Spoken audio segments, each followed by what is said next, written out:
Oke deh, kita kita mungkin mulai aja ya. Kelihatan kan ya ini? Atau kekecilan di kalian? Udah pas, Kak. Oke, oke, makasih ya.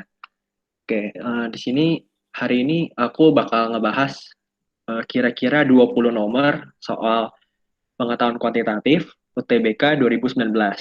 Jadi ini merupakan soal asli ya, gitu ya. Oke, kita mulai dari nomor pertama. Nah, nomor pertama, bentar ya. Oke, kita mulai ya. Di nomor pertama ini dikasih tahu grafik yang menyatakan Y sebagai fungsi dari X yang mana gitu kan. Nah, di sini kan ada 5 pilihan, begitu. Nah, kita harus mencari yang mana nih fungsi Y yang memenuhi suatu fungsi dari X. Nah, caranya simple ternyata. Aku kasih tahu tipsnya. Caranya, kita tahu kalau suatu fungsi, misalkan kita punya titiknya X, Y ya. Berarti kan nggak mungkin titik X lagi itu ketemu dengan titik Z gitu. Jadi kalian coba aja nih, kayak aku nih, gambarin satu garis yang vertikal ya, gitu. Kalau dia bersinggungan 2 kali, ya, ingat kalau dia kena 2 kali gitu ya, berarti jawabannya bukan itu, gitu. Kita harus cari yang benar-benar satu pasangan gitu. Kalau di sini kan kita bisa lihat nih di pilihan A. Di pilihan A itu ada 2 kali kena ya, 2 kali kena di sumbu Y-nya. Terus juga pilihan B juga kena 2 kali. Pilihan C apalagi kena terus kan ya selama segaris ini. Nah, di pilihan D kita bisa lihat dengan jelas kalau kita tarik garis gitu ya dimanapun ini kan juga tetap kenanya satu doang gitu ya. Nah, makanya jawaban yang benar adalah pilihan yang D gitu. Coba ya pilihan E. Pilihan E juga sama ya, kena 2 kali ya di sini dan juga di sini gitu ya untuk nomor pertama ini. Mungkin masih sederhana ya nomor pertama gitu ya. Kalau ada yang kurang jelas dari aku atau kecepatan, kalian bisa langsung ngomong aja ya. Oke deh, itu untuk nomor pertama ya. Kita akan lanjut di nomor 2. Nah, nomor 2 itu, bentar ya. Oke, oke kita masuk ke nomor 2 ya. Nah, nomor 2 kita bisa lihat ini soal himpunan ya, atau diagram Venn. Nah, trik dari aku, caranya kalian coba aja satu-satu gitu. Jadi, aku kasih tahu nih apa namanya teorinya. Kalau bentuknya seperti U ini ya, seperti U, itu artinya gabungan. Sedangkan kalau yang bentuknya N gitu ya, itu artinya irisan. Nah, aku bakal contohin misalnya pilihan A ya, misalnya pilihan A. Kita bisa lihat, nah, kalau kita punya dalam kurung seperti ini, kita gambar duluan gitu. Misalkan aku gambar nih yang pilihan A ya. Berarti kan kita lihat dulu nih B atau C gitu kan. B irisan C. Itu artinya gambarnya seperti ini. Jadi lingkaran B dan lingkaran C benar-benar diarsir seperti itu. Nah, baru dibilang A gitu kan. Harus ditambah A. Nah, kita harus cari daerah yang memenuhi keduanya. Berarti yang benar itu ini, cuma yang ini gitu. Ini untuk pilihan A yang daerah kuning. Nah, jadi kan jawabannya tidak tepat. Nah, makanya kita cari lagi gitu. Nah, kita akan coba terus untuk pilihan B, pilihan C, pilihan D, dan pilihan E. Misalkan pilihan B ya, berarti kan kerjakan dalam kurung dulu. B dan C. Oke, cari yang memenuhi. Berarti kan di sini nih, yang di tengah ini gitu. Itu B dan C. Terus dibilang A atau gitu kan, ada A, tapi simbolnya U. Berarti ini ditambah dengan daerah A, seperti ini, gitu ya. Jadi yang memenuhi yang daerah kuning, gitu. Daerah yang dalam kurung, lalu ditambah dengan daerah A. Jadi jawaban yang B itu juga tidak memenuhi, gitu ya.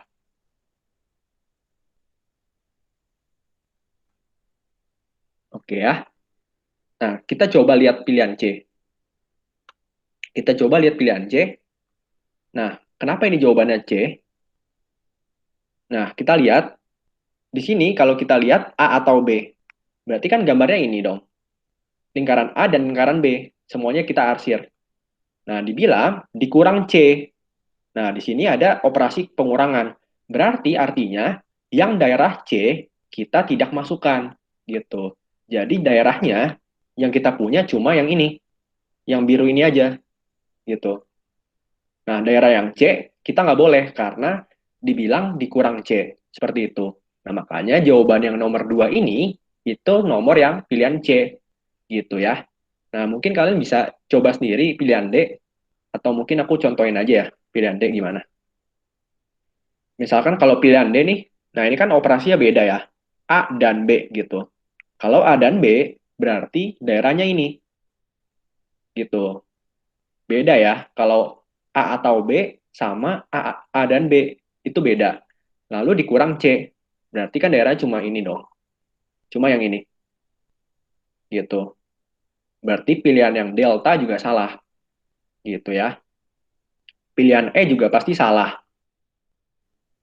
Misalkan kita gambar B dan C gitu kan. Kita gambar yang dalam kurung dulu. Habis itu dibilang A dikurang B dan C. Berarti yang dikurang itu yang A gitu kan. Kita nggak boleh nyentuh daerah A. Nah, makanya daerah cuma ini. Gitu ya. Ini untuk yang pilihan E. Nah, makanya jawaban yang benar itu pilihan yang C. Begitu ya. Gitu. Mungkin udah jelas ya untuk nomor 2 ini. Jadi kalian, trik dari aku, kalian coba-coba aja masing-masing pilihannya. Nanti pasti kalian dapat jawaban yang benar. Gitu ya. Bentar. Oke deh. Gitu ya untuk nomor 2. Oke ya. Kita lanjut ke nomor 3 ya. Nah, nomor 3 ini tentang perhitungan biasa ya, pengurangan pecahan. Nah, di sini kalau pecahan, kita lihat aja penyebutnya atau yang bawah. Di sini kan ada 3 dan 2. Berarti untuk menyamakan sama gitu ya, berarti kan kita tinggal kali aja gitu. 3 kali 2, 6 gitu. Makanya yang bawah itu 6. Nah, sekarang yang atas. Yang atas berarti tinggal samain aja dong. Berarti 3 ke kali 6 itu kan butuh harus dikali 2. Nah, makanya aku tambahin 2. 2 kali 3x tambah Y. Nah, ini juga sama. 2 ke 6 harus dikali 3 kan. Nah, makanya dikurang 3 kali Y min 2x. Seperti itu. Nah, ini kalian tinggal kalikan biasa. 6x tambah 2Y dikurang 3Y tambah 6x dibagi 6. Berarti nanti kalian dapat jawabannya 12x min Y dibagi 6. Seperti itu ya untuk pengurangan pecahan seperti ini. Pasti kalian bisa kayak yang ini ya. Belum terlalu sulit untuk soal yang perhitungan aljabar. Oke ya, kita lanjut ke nomor 4 nih. Nah, nomor 4 udah mulai masuk grafik-grafik seperti ini, berarti kalian harus curiga ini materi pertidaksamaan gitu ya. Nah, aku kasih tahu triknya. Jadi kalau kalian menemukan suatu grafik nih ya, suatu grafik gitu kan, lalu diarsir. Nah, kita lihat titik yang menyentuh sumbu Y itu kan 4 ya. Lalu titik yang menyentuh sumbu X itu 6. Nah, kalau kalian menemukan soal pertidaksamaan, rumusnya selalu seperti ini ya. Jadi, AX tambah BY kotak AB. Kotak ini kalian bisa isi dengan tanda-tanda yang merupakan pertidaksamaan. Jadi ini akan sesuai dengan tergantung arsirnya gitu. Gitu ya. Jadi kan kita punya 4 dan 6 gitu. Jadi rumusnya adalah 4x tambah 6y kotak 4 kali 6 atau 24 gitu ya. Nah, di sini kita bisa bagi 2. 2x tambah 3y kotak 12. Kita pindahkan ke kiri 12-nya gitu ya. Nah, caranya untuk menentukan kotak, caranya mudah. Kalau saran aku, masukkan titik bebas. Aku pilih 0,0. Kenapa 0,0? Karena kalau misalkan kita masukin nih titiknya 0,0, itu kan gampang ya langsung 0 tambah 0 min 12 seperti itu. Kalian bebas kok masukin misalkan titiknya 1,1, 2,2, itu terserah kalian. Kalau aku saranin kalian pilih titik yang mudah gitu. Makanya aku pilih 0,0. gitu ya. Jadi aku masukin nih, berarti kan 0 tambah 0 min 12 gitu ya. Jadi min 12 kotak 0. Nah, min 12 kan itu kurang dari 0 gitu ya. Nah, makanya jawaban yang benar adalah yang pakai tanda kurang dari gitu. Nah, makanya jawaban yang benar adalah pilihan alfa gitu ya. Untuk nomor pertidaksamaan, jadi caranya ingat rumusnya ini AX tambah BY kotak AB gitu. Kalian cari dulu nih titik yang bertemu dengan titik sumbu Y dan sumbu X. Lalu kalian dapatkan, nah nanti caranya kalian masukkan titik 0,0 gitu ya ke persamaan yang akhir gitu. Terus kalian dapat tandanya. Berarti min 12 kurang dari 0. Otomatis persamaannya cari yang tandanya kurang dari gitu ya untuk nomor pertidaksamaan. Nah, ada informasi tambahan mungkin kalian perlu catat karena ini bisa sebagai jebakan ya kalau di UTBK gitu ya. Nah, jadi kalian harus lihat nih.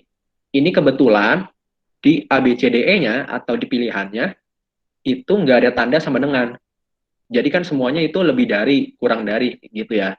Nah, misalnya kalau ada pengecoh nih yang kurang dari sama dengan. Nah, kalian jangan bingung gitu ya. Karena di sini lihat nih, ini garisnya putus-putus gitu ya, bukan suatu garis penuh. Sedangkan ini garisnya penuh-penuh. Nah, jadi garis putus-putus artinya itu antara kurang dari atau lebih dari gitu. Kalau dia garis penuh, berarti tandanya itu lebih dari sama dengan atau kurang dari sama dengan. Jadi kalian harus ingat nih, kenapa sih nggak ada sama dengannya? Karena ini garisnya garis putus-putus, begitu ya. Ini untuk alasannya kenapa nggak ada sama dengan gitu. Mungkin ini kebetulan karena ya nggak ada yang buat kalian untuk mengecoh, jadi seharusnya kalian bisa untuk mengerjakan soal ini. Gitu ya untuk nomor 4. Nah, oke kita lanjut aja ya nomor 5 nih.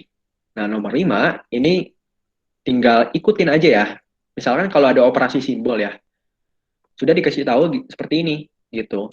Nah, berarti seperti biasa kalian kerjakan dalam kurung gitu ya, mulai dari dalam kurung. Berarti kan kita punya min 1 bundaran 2. Kita masukkan aja nih, min 1 sebagai A, 2 itu sebagai B. Ikutin aturan yang kita punya. Nah, berarti kan min 1 tambah 2 kali 2 tambah 2. Nanti kalian dapat 2 tambah 2 sama dengan 4.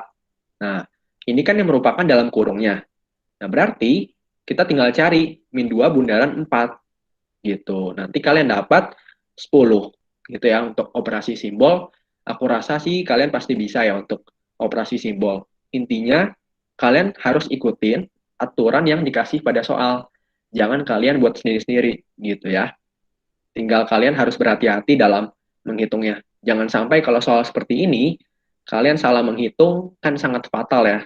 Bisa mengurangkan poin kalian gitu ya. Jadi untuk nomor 5 jawabannya itu C gitu ya. Kita lanjut ke nomor 6. Nah, nomor 6 sudah mulai bangun datar ya. Kita bisa lihat ada gambar segitiga. Nah, ingat kalau ada soal, baca dulu pertanyaannya. Jangan langsung kalian bingung untuk melihat gambarnya. Oke? Nah, di sini dibilang segitiga BDC sama kaki dengan BC sama dengan DC. Oke, udah digambar ya di sini. BC sama DC. Lalu titik A terletak pada garis perpanjangan CB. Benar ya? Titik A di sini. Gitu. Bentar. Oke deh. Nah, oke.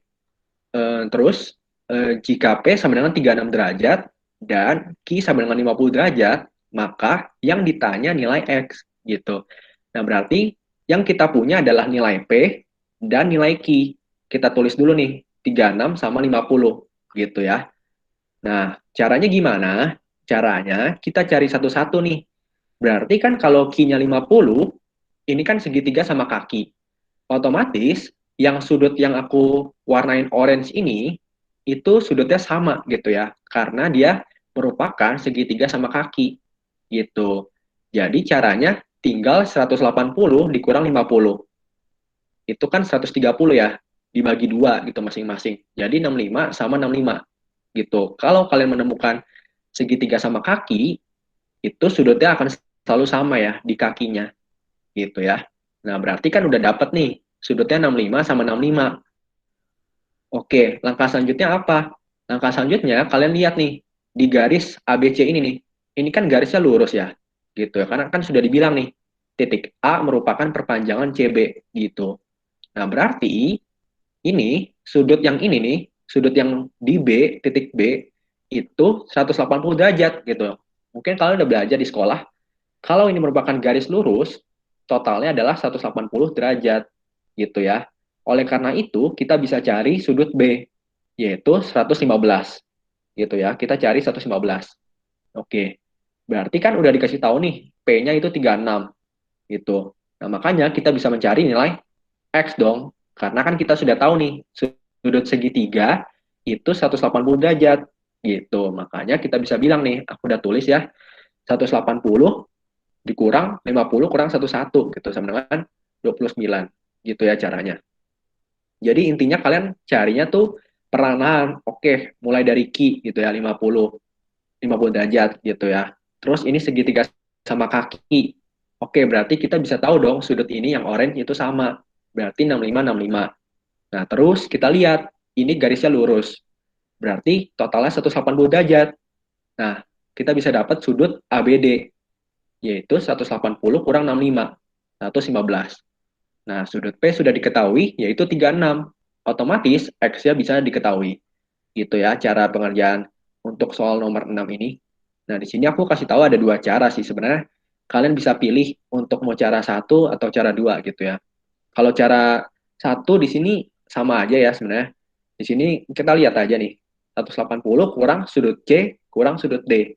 Nah, ini aku ambil dari segitiga ACD gitu. Kalian lihat segitiga yang besar nih. ACD gitu ya. Ini kan sama-sama segitiga juga. Otomatis sudutnya 180 derajat. Nah, caranya berarti kan 180 derajat kurang sudut C kurang sudut D. Nah, kita tinggal cari aja nih. Sudut C itu kan Q. Nah, sudut D itu 65 tambah 36. Sebenarnya sama, nanti kalian pasti dapat jawabannya 29 derajat. Gitu ya untuk nomor 6. Mungkin kalau ada pertanyaan bisa kalian tanyakan aja ya untuk kalau belum jelas. Intinya pasti kan soalnya nggak mungkin sama gitu ya, nggak mungkin soalnya keluar sama lagi gitu. Jadi kalian ingat aja konsep-konsep segitiga, persegi panjang gitu ya, bangun datar lainnya gitu. Yang penting kalian ingat nih konsep sudutnya seperti apa gitu ya, gitu. Untuk nomor 7 kita bisa lanjut nih nomor 7. Nah, dikasih tahu layang-layang nih ABCD gitu ya, atau segi 4 ABCD. Nah, dikasih tahu AB-nya 1, AD-nya akar 5. Oke, kita tulis nih 1, 1, akar 5 gitu. Kenapa bisa sama? Karena ingat lagi konsep layang-layang. Kalau layang-layang itu sisinya sama ya. Berarti misalkan kalau AB-nya 1 nih, oh berarti BC-nya 1 gitu. Bentar, gitu ya untuk layang-layang ya. Berarti kalau misalnya AB 1, BC itu 1. Oke. Nah, AD kan akar 5. Berarti CD juga akar 5. Karena ini sisinya sama gitu ya. Itu konsep layang-layang gitu ya. Nah, yang ditanya adalah luas layang-layang. Ingat kalian baca soalnya dulu gitu ya. Nah, berarti kan luas layang-layang, kalian harus tahu itu luasnya adalah diagonal 1 kali diagonal 2 dibagi 2. Tapi dalam soal ini kalian nggak pakai rumus ini gitu. Karena yang dikasih tahu itu merupakan sisi luarnya gitu ya. Satu, satu, akar 5 akar 5. Sedangkan D1, D2 itu merupakan diagonal yang dalam gitu ya. Yang AC dan BD gitu. Makanya agak sulit kalau kita memakai rumus ini. Nah, untuk itu caranya gimana? Caranya untuk menghitung luas, intinya kan kalian mau menghitung luas ya. Nah, kalian bagi aja nih, bagi dua bentuk gitu. Nah, di sini aku bagi nih, aku gambar garis AC gitu. Nah, tujuannya apa? Tujuannya kalian bisa jumlah gitu ya. Segitiga ABC ditambah segitiga ACD. Gitu kan sama aja ya dengan layang-layang. Nah, makanya aku seperti itu. Karena lebih mudah kalau kita menghitung luas segitiga, kita kan sudah tahu nih nilainya 1 akar 5 akar 5. Nah, makanya kita lebih mudah untuk menghitung luas layang-layang. Gitu ya. Nah, berarti kan kita bisa cari nih luas ABC. Luas ABC berarti kan AB kali BC dibagi 2. Berarti kan 1 kali 1 dibagi 2 ya, setengah. Nah, berarti udah selesai. Kita lanjut ke segitiga ACD. Gitu. Nah, berarti kan rumusnya AC kali tinggi ya. Nah, tingginya ini belum ada gitu ya. Tingginya kita harus cari yang tegak lurus dengan segitiga ACD. Nah, makanya kita harus cari dulu nih. Aku gambar di sini. Di sini aku potong ya segitiga jadi bagi 2 gitu ya. Misalkan yang tengah ini itu O gitu. Nah, kita gambar segitiga AOD untuk mencari nilai tingginya. Nah, nah ini kan udah kita dapat nih nilai AC itu akar 2 berdasarkan Pitagoras ya, akar 1 kuadrat tambah 1 kuadrat. Nah, berarti AO itu kan setengah dari AC ya, setengah AC. Berarti akar 2 dibagi 2. Lalu AD udah dikasih tahu nih akar 5. Nah, berarti kan tingginya bisa kita cari dong dengan cara Pitagoras gitu. Makanya aku bisa tulis nih di sini Pitagoras ya. Akar 5 dikuadratkan dikurang akar 2 per 2 dikuadrat. Nah, berarti kan kalian tinggal hitung biasa nih. 5 dikurang 2 per 4 gitu ya. Aku sederhanain setengah. Berarti dapatnya akar 9 per 2 atau 3 per akar 2 gitu ya. Jadi kenapa kita harus mencari nilai tinggi? Karena rumus segitiga adalah alas kali tinggi bagi 2 kan ya. Kalau kita anggap alasnya AC gitu ya, bayangkan kalau anggap alasnya AC gitu, tingginya kan berarti OD gitu ya, atau DO gitu. Yang titik merupakan tegak lurus gitu dengan segitiga ACD. Oleh karena itu, kita butuh nilai OD gitu, atau T ya, aku misalkan di sini. Nah, oke, karena kita sudah dapat nih 3 per akar 2, kita masukin nih. Berarti AC-nya kan akar 2. Akar 2 kali 3 per akar 2 dibagi 2. Ini kita bisa coret. Nanti kalian dapat setengah tambah 3 per 2 sama dengan 2. Gitu ya. Jadi luas layang-layang ini kita bisa cari dengan cara lain. Yaitu luas ABC ditambah luas ACD. Gitu ya.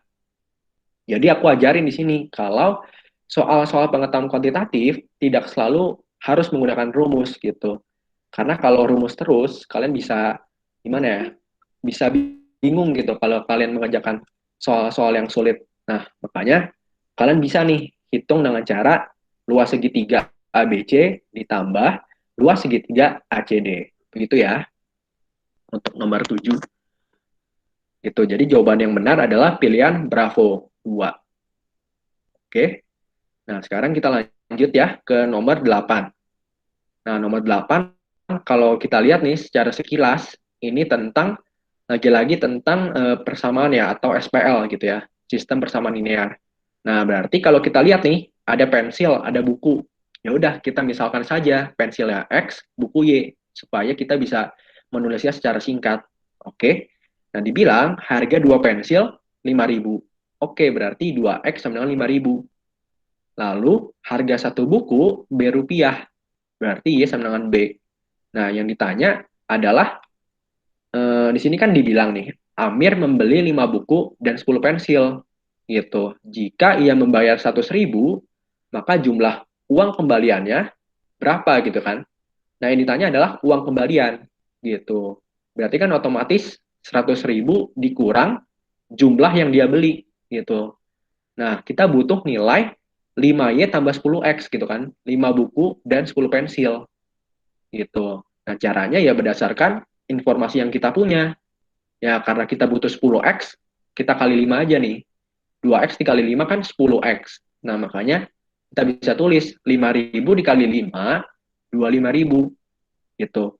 Lalu sama Y-nya kan kita butuh 5Y.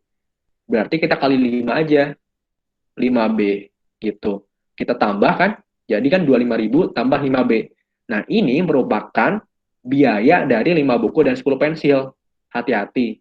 Nah, makanya yang ditanya adalah uang kembalian, bukan biayanya.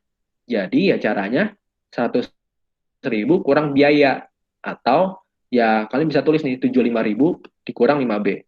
Gitu ya. Jadi hati-hati jangan terkecoh karena Yang ditanya adalah uang kembalian, bukan biayanya. Gitu, untuk nomor 8. Mungkin kita bisa lanjut ya ke nomor 9 nih. Nah, nomor 9. Nah, ini kalau udah ngomongin bilangan-bilangan nih, pasti ada hubungannya dengan peluang ya. Atau namanya juga faktorial gitu. Nah, kita lihat dulu nih, bilangan ganjil 6 angka. Berarti kita bisa mendapatkan informasi kalau N-nya 6. Ya kan, jumlah digitnya 6. Lalu dibilang lebih kecil daripada 500.000. Dan dibentuk dari semua angka 2, 4, 5, 6, 8, dan 9 ada sebanyak berapa. Nah, cara yang pertama kalian tulis dulu nih. N-nya kan 6 ya.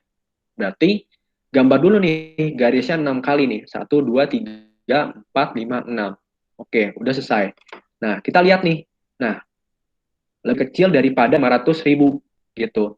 Nah, kalau lebih kecil daripada 500.000, nah berarti kan angka yang kita pilih, yang angka pertamanya, kita bisa tahu dong. Berarti antara 2 atau 4. Kan nggak mungkin dia angkanya 5 ya. Karena kalau angkanya 5, itu udah pasti dia lebih dari 500.000.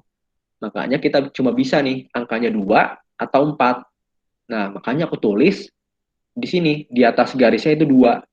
Artinya, cuma bisa 2 angka yang memenuhi tempat digit pertama. Gitu. Jadi cara untuk mengerjakan soal-soal seperti ini, kalian kerjakan satu persatu. Kalau kita punya nih lebih kecil daripada 500.000, ya berarti kita mulai dari digit pertama. Nah, kita udah dapet nih, kemungkinannya cuma 2. Nah, dibilang lagi, bilangannya ganjil. Ingat, kalau ganjil, dari sini kita cuma lihat nih, bilangan ganjil yang mungkin yang mana? 5 dan 9, gitu kan? 5 dan 9. Otomatis kemungkinan di digit terakhir, itu 2, gitu ya. Jadi seperti itu. Nah, berarti kan kita sudah dapat digit pertama dan digit terakhir. Nah, terus kalian lihat lagi nih, berarti kan udah nggak ada nih syarat lain yang harus dipenuhi gitu. Nah, berarti sisanya kan ada empat digit yang belum diisi.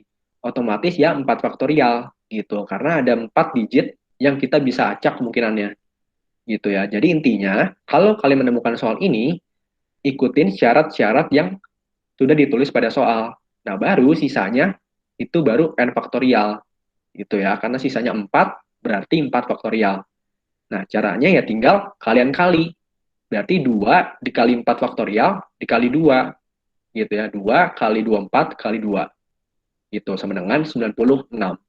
Itu untuk soal yang seperti bilangan gitu ya atau kemungkinan. Berarti pasti kalian ingat konsep faktorial dan peluang gitu ya.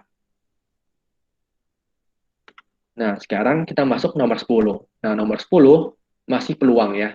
Nah, kalau kita lihat nih secara sekilas, di sini dia udah bilang nih peluang sukses. Berarti kan udah otomatis nih ada peluang gagal gitu ya. Mikirnya selalu gitu ya. Kalau ada sukses berarti gagal. Nah, dibilang peluang sukses itu 3/5 gitu ya. 3/5 ketika dia melemparkan bola ke keranjang basket. Nah, dia bilang kalau melemparkan bola 3 kali, berarti kan M sama dengan 3. Maka peluang sukses semua lemparan itu, nah yang diminta pada soal adalah semua lemparan itu atau 3 lemparan itu harus sukses. Nah, makanya aku tulis X sama dengan 3. Nah, aku kasih tahu ya triknya. Kalau kalian menemukan soal yang ada peluang sukses, peluang gagal gitu ya. Nah, berarti ingat aja rumusnya ini ya. Aku udah tulis kombinasi ya. C itu kombinasi NX P pangkat X kali Q pangkat N min X gitu. Nah, maksudnya apa? C itu kombinasi ya. Nah, terus N-nya itu jumlah yang dia lempar. Yaitu kan 3 kali ya. Dia melempar bola 3 kali. Berarti N-nya 3. X itu jumlah dia berhasil atau sukses. Nah, dalam hal ini yang diminta adalah semua lemparan itu harus sukses. Berarti X-nya menang 3 gitu. P itu peluang dia sukses. Berarti kan 3/5. Nah, Q itu makanya aku udah bilang, kalau kalian menemukan soal sukses, pasti kan ada peluang gagal. Nah, berarti caranya 1 min P. Karena total peluang itu maksimal adalah 1. Makanya kalau kita diketahui nih suksesnya 3/5, gagalnya pasti 1 dikurang 3/5 atau 2/5 gitu. itu untuk key. Nah, berarti kan kita udah tahu nih semuanya yang kita udah punya. Ya udah, kita tinggal masukkan ke dalam rumusnya. Berarti C 3 dari 3 dikali 3 per 5 atau peluang suksesnya dipangkat 3, pangkat X. Gitu kan. Kali 2 per 5 pangkat 3 kurang 3, 0. Gitu. Nah, berarti ingat lagi rumus kombinasi ya, berarti 3 dari 3 itu 1. Gitu. 3 per 5 pangkat 3, 27 per 125. Nah, berarti jawabannya 27 dibagi 125. Yaitu pilihan Bravo. Gitu. Untuk konsep peluang, kalau peluang sukses, peluang gagal gitu ya, atau peluang berhasil gitu ya, berarti ingat aja rumus ini. Pasti kalian harus langsung pakai rumus ini. Gitu. Oke ya, kita masuk ke nomor 11 ya. Nah, nomor 11 kita udah bukan pilihan ganda ya. Nah, hati-hati kalau kalau bukan pilihan ganda, aku ada tips khusus nih kalau kalian menemukan soal yang tipe 1 sampai 4 gitu. Nah, di sini kita coba baca dulu nih. Bilangan prima, P dan Q berbeda dan lebih kecil daripada 12. Oke. Terus selisih antara P dan Q tidak habis dibagi 4. Nah, yang ditanya adalah P plus Q. Ingat, yang ditanya adalah P plus Q. Oke, yang pertama berarti kan kita harus tahu nih kemungkinan P dan Q-nya, yaitu bilangan prima. Bilangan prima yang lebih kecil daripada 12. Berarti kan kemungkinannya 2, 3, 5, 7, 11. Oke, ini langkah pertama. Nah, selanjutnya caranya ya kalian coba-coba gitu ya. Aku udah tulis coba-coba supaya kalian bisa dapat kemungkinan yang mungkin. Nah, caranya ya kalian coba aja. Di sini kan dibilang yang pernyataan pertama itu 7. 7 ya kira-kira yang ditanyakan P plus Q, gitu ya, P tambah Q. Berarti kemungkinannya cuma satu dong, 2 ditambah 5, gitu ya, 2 tambah 5. Nah, 2 tambah 5 kalian coba dengan syarat selisih P dan Q tidak habis dibagi 4, gitu. Berarti kan kalau selisihnya kita bisa cari, itu kan 5 kurang 2 nih. 5 kurang 2 dibagi 4, nah ini kan dia nggak habis ya, atau pecahan, ada sisa gitu. Nah, berarti ini memenuhi. Pernyataan satu itu memenuhi. Nah, berarti kalau kita coba pernyataan 2, 8. 8 kan kemungkinannya apa? 3 dan 5 dong. Gitu ya. Atau ya di sini 2 dan 6 ya. Sama aja sih sebenarnya, nanti pasti kalian dapat kemungkinannya ya nanti kalian dibagi 4 gitu. Nah, sama nanti kalau kalian dapat pernyataan 3, pernyataan 4, pasti nanti kalian menemukan kemungkinan yang terjadi gitu ya. Nah, jadi triknya dari aku itu tidak perlu hitung semua gitu ya. Lihat 1 dan 2 dulu. Kenapa? Nah, kalian lihat nih pecahannya. Maksudnya pilihannya ya. Nah, ingat, ini pilihannya selalu sama gitu ya. Jadi kalau pilihan A itu 1, 2, dan 3. Pilihan B 1 dan 3. Pilihan C 2 dan 4. Pilihan D hanya 4. Semua benar. Nah, ingat ya, ini trik dari aku. Jadi, kalian coba cek nih pernyataan satu nih. Kalau pernyataan satu salah, otomatis ya berarti tinggal sisa C atau D gitu. Kenapa? Gitu. Kita coret aja nih, satu, satu, satu gitu ya. Semua pilihan benar kan termasuk satu gitu. Berarti yang mungkin benar cuma C atau D. Nah, berarti kan kalian tinggal cek nomor 2. Kalau nomor 2 benar ya berarti C. Kalau nomor 2 salah berarti delta gitu. Itu untuk ketika satunya salah. Kalau satunya benar, ya udah berarti kalau satunya benar, C atau D itu nggak mungkin dong. Karena kan satu benar. Terus kita cek aja nomor 2. Misalnya kalau nomor 2 salah, otomatis jawabannya bravo gitu. Jadi untuk trik-trik seperti ini kalian jangan hitung semua ya, karena kalian bisa membuang waktu banyak gitu. Kalau apalagi kalau soalnya susah. Jadi kalian cukup hitung 1 sama 2 dulu. Nah, baru kalau kalian masih ragu gitu ya. Ya kalau ragu, kalian bisa coba 3 dan 4 gitu ya. Jadi intinya kalian lihat dulu 1 dan 2, baru kalian coba 3 dan 4 supaya nggak buang waktu gitu ya. Jadi pasti kalian sering nih, nanti kalau UTBK keluar pilihan-pilihannya seperti ini. Jadi nggak semuanya itu pilihan ganda. Makanya untuk soal yang bukan pilihan ganda, aku ada trik nih supaya kalian bisa cepat dalam menjawabnya. Gitu ya. Nah, ini juga nomor 12 itu sama ya, pilihan 1 sampai 4. Jadi ya ingat lagi, jangan baca semuanya. Oke? Nah, kita coba ya nomor 12 ya, kita baca suatu garis pada bidang XY melalui titik 3,1 dan mempunyai gradien sepertiga. Oke, manakah di antara titik-titik dengan koordinat ini terletak pada garis? Ya, berarti kan terletak ya. Nah, ingat konsep persamaan garis gitu. Persamaan garis rumusnya Y sama dengan MX plus C gitu. Jadi, kalau kita menemukan garis gitu ya, diminta persamaan garis, berarti ya Y sama dengan MX plus C gitu. M-nya itu gradien atau kemiringan, C-nya itu konstanta. Ya, ini juga menyesuaikan dengan pernyataan yang di persamaan garis ini gitu. Nah, jadi kan kita punya gradiennya itu sepertiga. Oke, berarti M-nya sepertiga. Jadi kita punya Y sama dengan sepertiga X tambah C gitu ya. Nah, cara untuk mencari C-nya, kita udah tahu nih titiknya 3,1 yang melalui garis ini. Ya udah, kita tinggal masukin aja 3,1. Berarti kan Y-nya itu 1, X-nya itu 3. Nanti kalian dapat C-nya itu 0. Nah, ya udah, berarti garis pada akhirnya kita dapat Y sama dengan sepertiga X gitu. Nah, setelah kita udah dapat, ya udah, lagi-lagi kalian coba-coba aja gitu. Karena kita udah dapat nih persamaan garisnya, yang ditanya kan titik yang memenuhi gitu ya, titik yang terletak pada garis ini gitu. Jadi ya kita coba aja. Berarti kita misalkan nih min 3,0. Kita coba Y-nya 0 sama dengan min 3 dibagi 3. Itu kan nggak sama ya, berarti salah. Nah, kalau ingat, kalau pernyataan satu salah, otomatis A salah, B salah, E salah gitu. Jadi kalian tinggal lihat C atau D gitu. Ya udah, kita coba pernyataan 2, 0,0.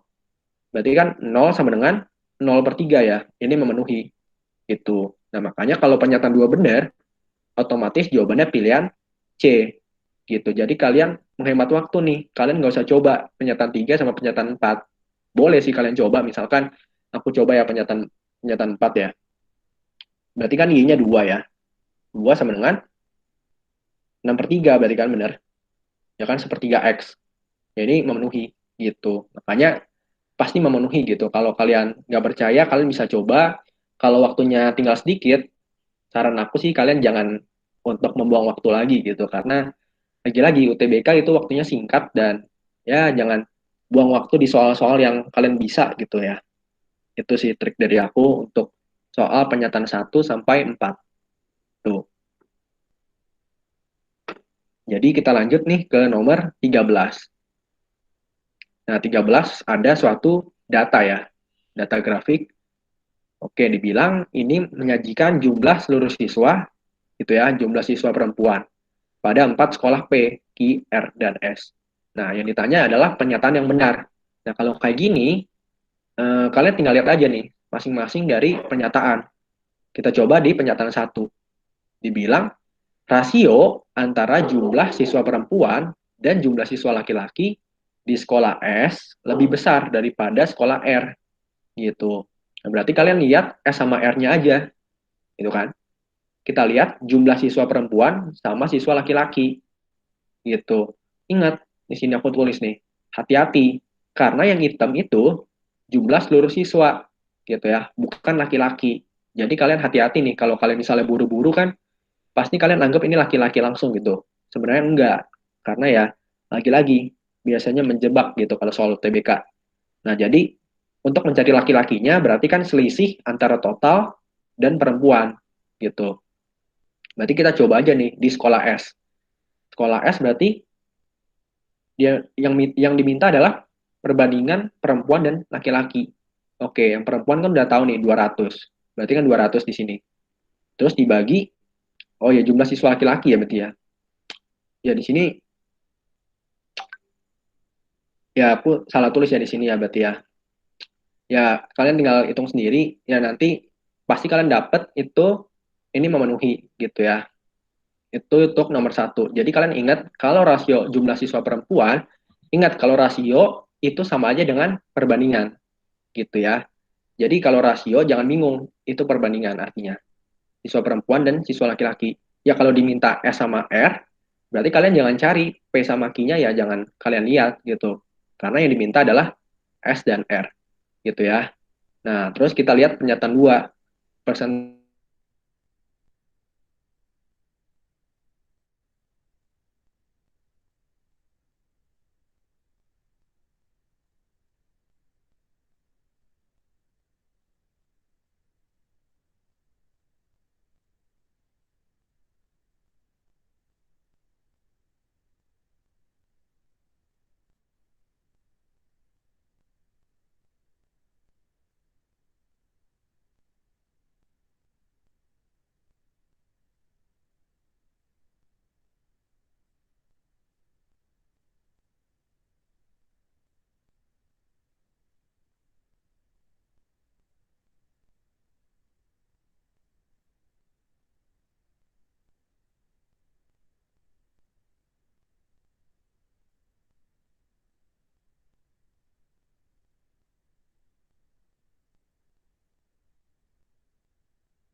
Sorry, putus tadi. Baru balik nih wifi-nya.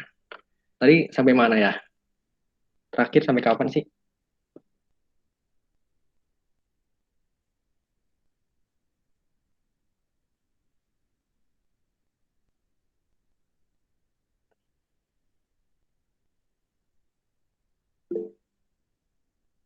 Oh iya, sampai 73 ya. Aduh, mati. Bentar ya.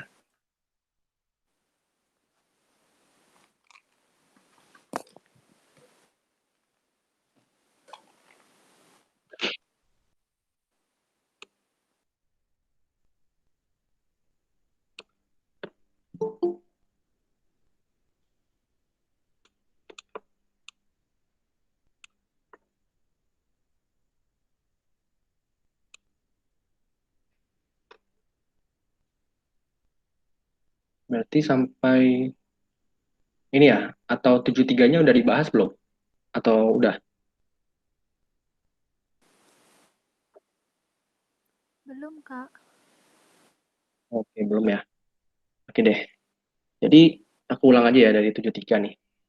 Eh, 73 dikasih tahu suatu data ya. Oke. Terus dibilang jumlah seluruh siswa dan jumlah siswa perempuan pada 4 sekolah P, Q, R, dan S. Oke. Terus kita lihat nih pernyataan 1 sampai 4 gitu ya. Nah, berarti yang pertama itu rasio antara jumlah siswa perempuan dan jumlah siswa laki-laki. S lebih besar daripada sekolah R gitu. Dan berarti kan kita cukup lihat perbandingan seperempuan dan laki-laki gitu kan di sekolah S sama R. Berarti kan kita tinggal nggak usah lihat dong yang lain gitu ya. P sama Q-nya kita nggak usah lihat. Nah, berarti kita dapat nih 200 dibagi 370. Ini kalian tinggal lihat biasa ya. Nanti jawabannya benar gitu. Ini pasti kalian bisa lah, tinggal hitung biasa aja kalau data. Untuk nomor pernyataan 2, itu persentase ya. Persentase itu artinya apa? Artinya itu jumlahnya dibagi total. Nah, kita lihat nih, laki-laki, dia kan bilang laki-laki ya, di sekolah R sama sekolah P. Kita coba lihat di sekolah R dulu ya. Sekolah R kan berarti laki-lakinya sisinya tuh 200 ya. 200 dibagi totalnya. 200 bagi 420. Nah, ini juga sama nih, pasti sekolah P juga sama, dikali 100%. Kalau dia ngomongin persen, ya persentase, itu dikali 100%, gitu ya. Nanti kalian dapat lagi nih, perbandingannya salah, tidak memenuhi, gitu ya. Jadi seperti itu. Itu ya untuk nomor. Pokoknya kalau data, kalian coba aja nih dari pernyataan 1. Oke, terus kalau benar, pernyataan 2. Terus kalau salah, ya udah. Ingat, jangan lihat semuanya, tapi lihat dulu 1 sama 2-nya dulu, gitu ya. Kalau dia dua-duanya benar, berarti kalian coba baru pernyataan 3 sama pernyataan 4. Tapi kalau udah salah satu salah, ya udah, berarti kalian bisa langsung jawabannya bravo, gitu ya. Untuk soal tipe yang 1 sampai 4, kalian nggak usah lihat semuanya, gitu. Nah, sekarang nomor 74 ya. 74, nih lihat nih, diperlukan kopi 3 sendok, creamer 2 sendok, gitu ya. Berarti kita misalin aja nih, kopinya X, creamer Y. Nah, ini kan untuk kasus pertama. Kasus kedua, 5 sendok sama A sendok. Nah, kalau kita menemukan dua kasus seperti ini, berarti kan kalian harus pikir nih, ini konsep rasio gitu ya. Karena ada dua kasus gitu. Dua kasus dengan kopi yang sama gitu ya. Buat satu cangkir kopi. Makanya kita bisa bilang nih, perbandingan kopi dibagi perbandingan primer gitu ya. 3/5 sama dengan 5/A gitu. Makanya kita bisa kali silang nih. 3A sama dengan 10. Nah, yang ditanya kebetulan 3A gitu ya.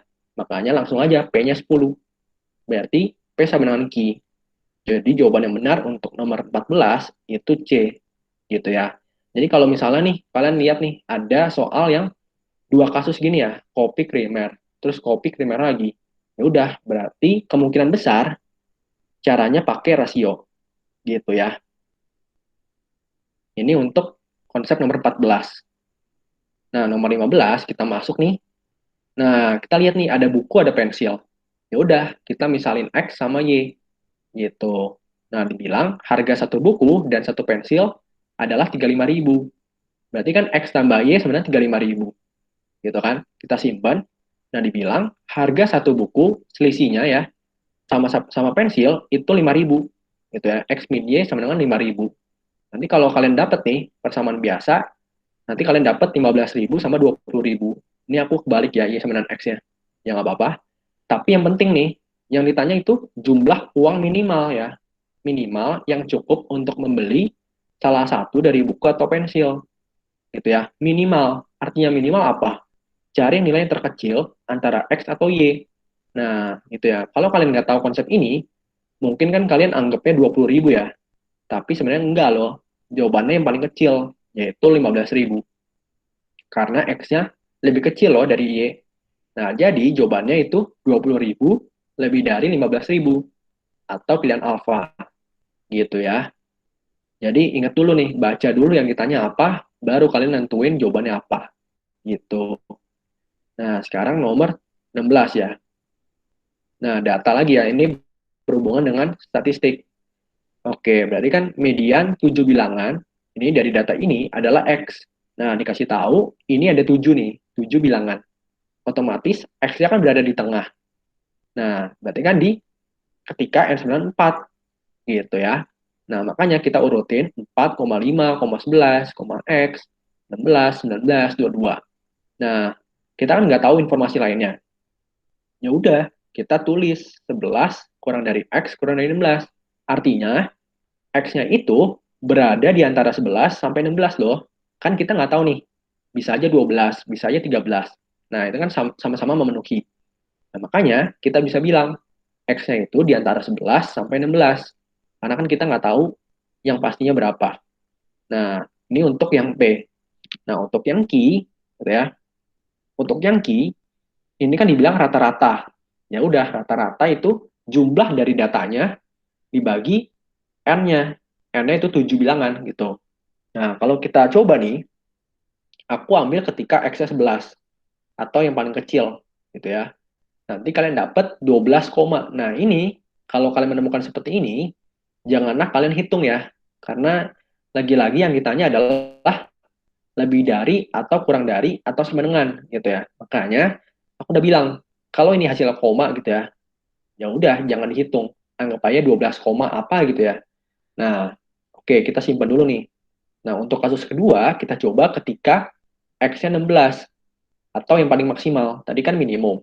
Sekarang yang maksimal. Nah, nanti kalian dapat 93 dibagi 7 atau 13 koma. Nah, oke, udah dapat 2 ya. Berarti ketika X-nya 11, kita lihat rata-ratanya 12.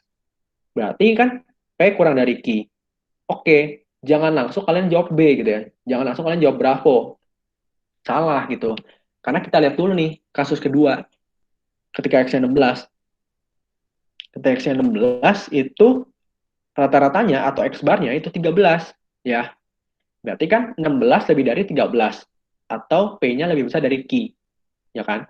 Nah, makanya itu jawabannya tidak konsisten. Ya, yang pertama kan dia kurang dari. Yang kedua lebih dari. Berarti kan jawabannya ada dua. Nah, itu kan nggak boleh ya di matematika.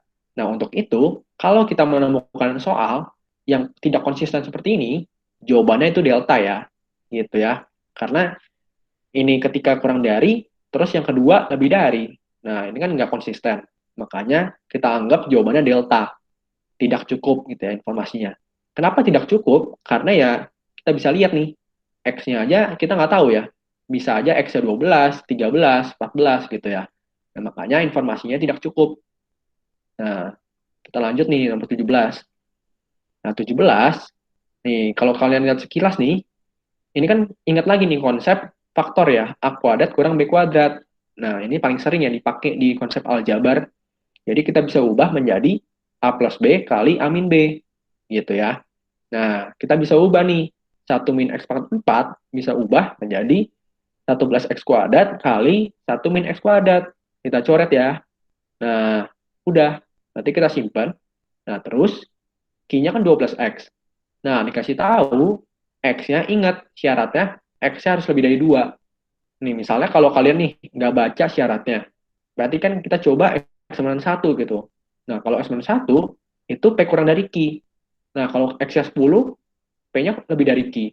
Berarti kan kalau kalian nggak baca syaratnya, itu kalian jawabnya delta ya, gitu ya. Tapi enggak loh, karena kan X-nya lebih dari 2, ya kan? Ingat syaratnya. Berarti kita mulai dari 2. Kalau kita masukin 2, itu kan 1 tambah 2 kuadrat, itu 5. Q-nya itu apa? 2 tambah 2, 4 gitu ya. Nah, makanya ini lebih dari. Nah, ini kan udah cocok nih, lebih dari, lebih dari. Ya udah, otomatis jawabannya alfa. Jadi hati-hati kalau kalian nggak baca syaratnya, kalian bisa salah gitu ya. Nah, ini untuk nomor 17. Nah, nomor 18, lihat nih.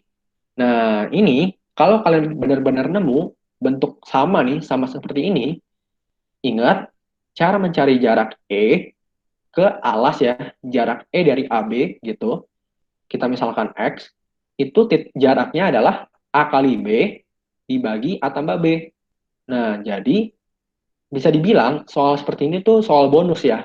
Kenapa? Karena kita udah tahu nilai AD, kita udah tahu nilai BC, gitu. Makanya kita nggak perlu nih penyataan satu, penyataan dua, kita tuh nggak perlu ya, nggak perlu satu dan dua. Karena kalau kita hitung nih, jawabannya ya 3 kali 5 dibagi 3 tambah 5, 15 per 8. Gitu ya, ini untuk jawaban X.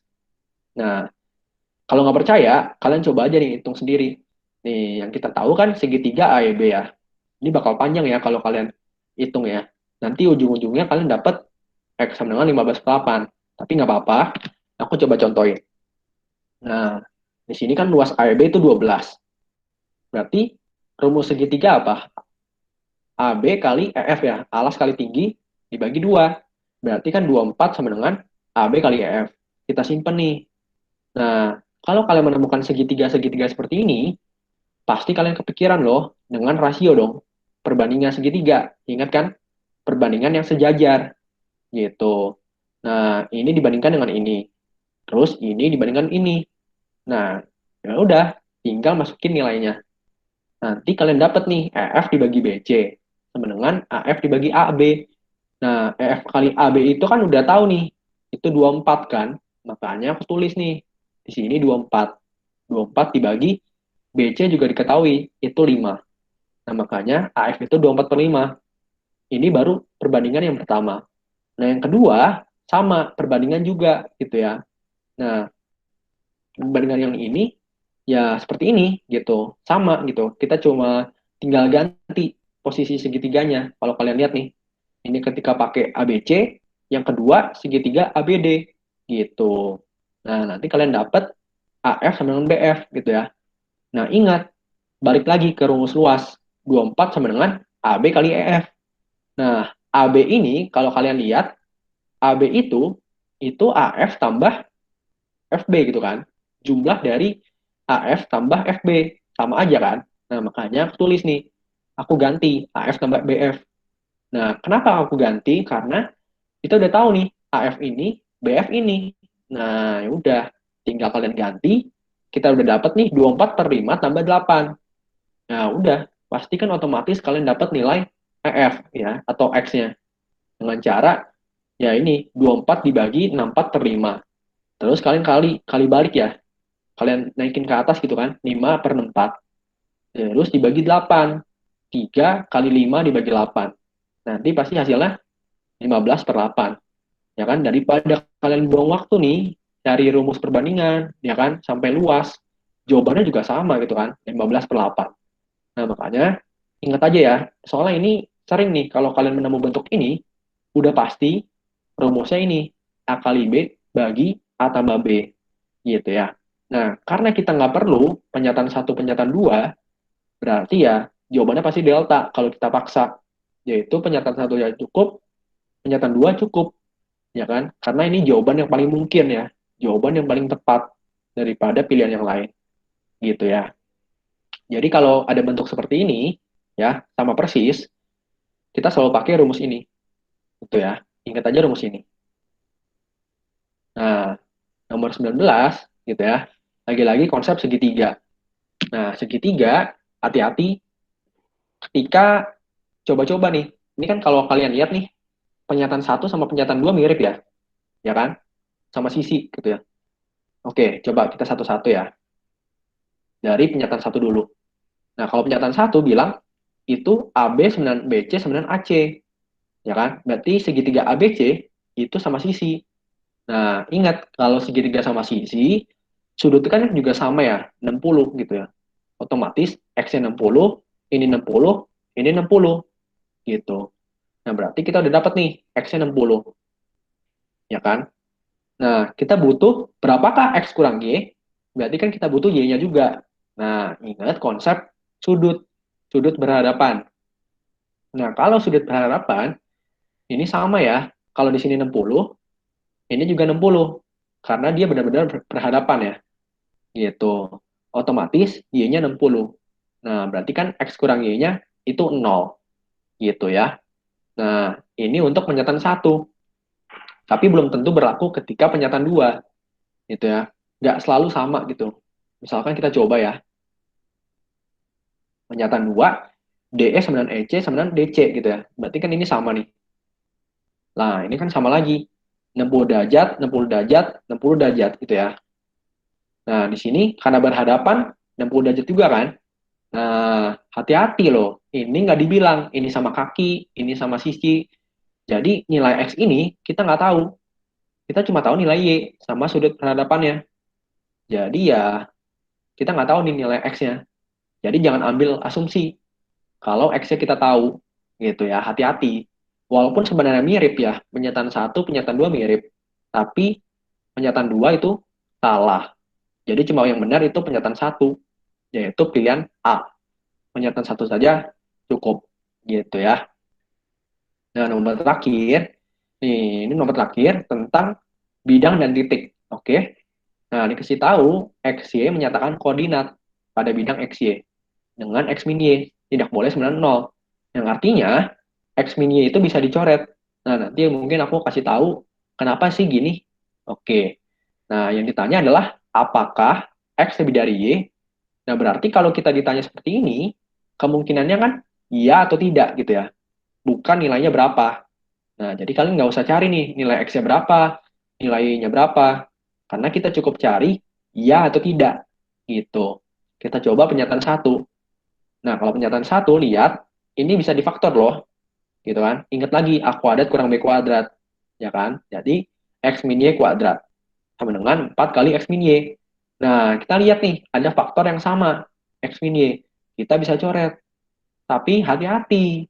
Kalau nggak dibilang syarat ini ya, kalau nggak dibilang syaratnya, berarti kan X min Y boleh 0. Nah, kalau boleh 0 gitu ya, kita coba nih 0 kuadrat sama dengan 4 kali 0. Nah, kalau 4 kali 0, itu kan 0 ya. Tapi kalau 0 kuadrat, nggak boleh loh, hati-hati.